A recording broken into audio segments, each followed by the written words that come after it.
မင်္ဂလာပါကျွန်တော်ဒီနေ့မှာ opportunity cost ရဲ့အကြောင်းရှင်းပြပေးပါမယ်ကျွန်တော်တို့ရွေးချယ်မှုပြုလုပ်တိုင်းတစ်ဖက်မှာဆုံးရှုံးနေရတဲ့နောက်ထပ်ရွေးချယ်စရာတစ်ခုကို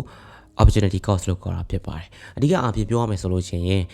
ကိုကဒီဟာရွေးလိုက်လို့ဟိုဘက်ကဟာမရွေးမိလိုက်ဘူးဆိုရင်ဒီဟာရွေးဖို့နာအတွက်ဒီဘက်ကမရွေးရတဲ့ဟာကိုပေးဆက်လိုက်ရတာဆိုတော့အဲ့ပေးဆက်ရတဲ့တန်ဖိုးကို opportunity cost လို့ခေါ်တာဖြစ်ပါတယ်တခုခုလုပ်ဖို့နာအတွက်ရွေးလိုက်ပြီးတော့မှ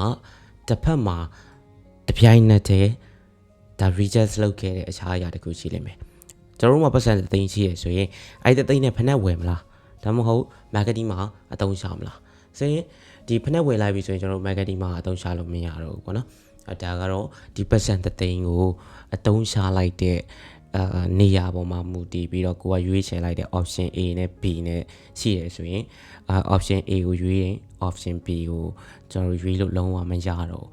မရတော့တဲ့ဟာကို pay session လို့ခေါ်တယ်အဲ့ဒီကုန်ကျစရိတ်အဲ့ဒီဟာကိုပေးပြီးတော့မှဒီဘက်ကဟာကိုရွေးရတာဖြစ်တဲ့အတွက်ဒီကုန်ကျစရိတ်ဒီ opportunity cost ကဘယ်လောက်လဲဆိုတာကျွန်တော်သိဖို့လိုတယ်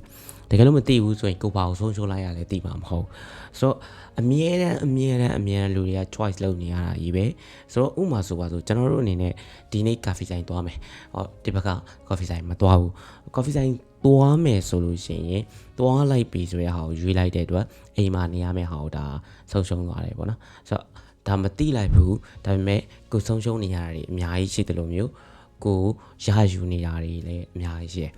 ဒီလိုမျိုးကိစ္စသေးသေးလေးတွေကပြဿနာမရှိဘူးဒါပေမဲ့ကိစ္စအကြီးကြီးဆိုလို့ရှိရင်ပြဿနာရှိတယ်ဥပမာဆိုပါဆိုအလုပ်တစ်ခုကိုလုပ်နေတယ်ဒီအလုပ်က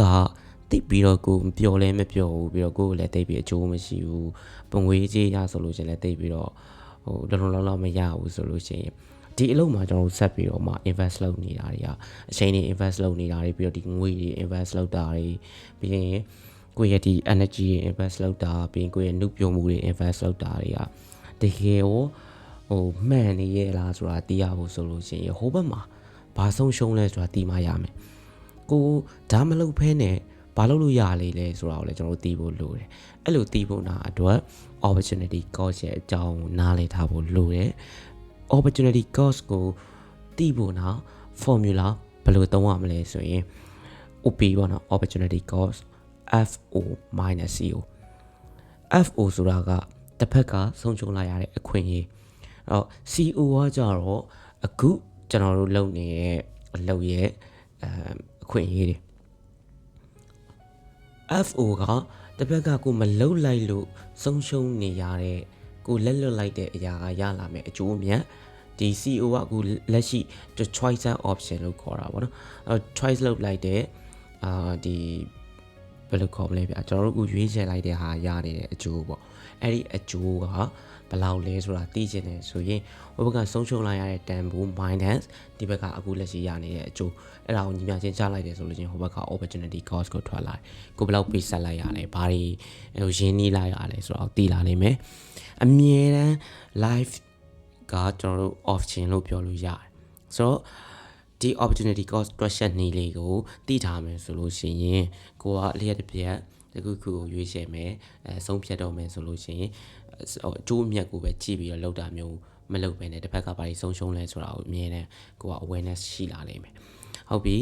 တော်တော်များများ professional တွေအနေနဲ့ဆိုလို့ရှိရင်ဒီမိကုန်းကိုမေးလေးရှိကြတယ်ငါခုလုပ်နေတဲ့လောက်ကငါအချိန်နဲ့ငွေကိုသုံးသွဲဖို့နာအတွက်ဒါအကောင်းဆုံးနီးလန်းဟောရလားဒီတက်ပို့ပြီးတော့ ROI မြင်းတဲ့ဟာဘာရှိသေးလဲဒီတက်ကောင်းတာပါရှိသေးတယ်ဒီမေးခွန်းတော့အများနဲ့ပြန်မေးလေးရှိကြတယ်ဆိုတာသိထားရမယ်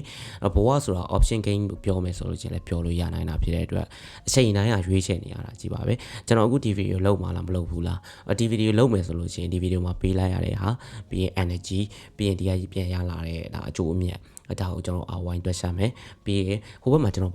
ဒီအလုပ်ကိုလုပ်တဲ့အတွက်ဘာမလုပ်ရဘူးလဲဆိုတော့အဲ့ဒီဟာရဲ့အကျိုးအမြတ်ကိုအမြဲတမ်းပြန်တွက်ကြည့်တဲ့အကျင့်လေးလောက်ထားတော့အကောင်းဆုံးဖြစ်ပါလိမ့်မယ်တကယ်လို့များကိုကနှစ်ပေါင်းများစွာတစ်နှစ်ဆိုရင်ပြဿနာမရှိဘူး4 5 6နှစ်10နှစ်15နှစ်ထိဒီဟာထဲမှာကိုယ့်ရဲ့အချိန်တွေငယ်ရွယ်နှုတ်ပြမှုတွေဆိုတော့ relationship တွေထဲမှာအတူတူပဲ